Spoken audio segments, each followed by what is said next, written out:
Hello guys, এই যে কাটি কাবাব হবে। এই দেখো মশলা দিয়ে মাখিয়ে সব রকম মশলা, তেল, টক দই, সস দিয়ে মাখিয়ে রেখেছিলাম। পেঁয়াজ ক্যাপসিকাম দিয়ে এবারে মাইক্রোতে দিয়ে দেবো।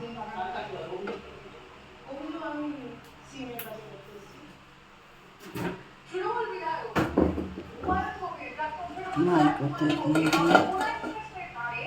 এই দেখো মাইক্রোতে নিয়ে যাচ্ছি। এই যে মাইক্রোতে দিয়ে দিলাম।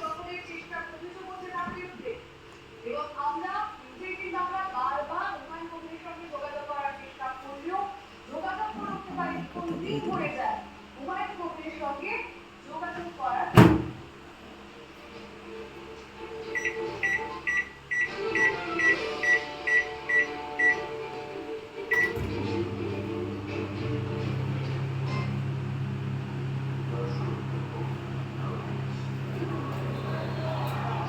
এখন হতে থাকবে কিছুক্ষণ বন্ধুরা, আবার পরে হয়ে গেলে দেখাবো।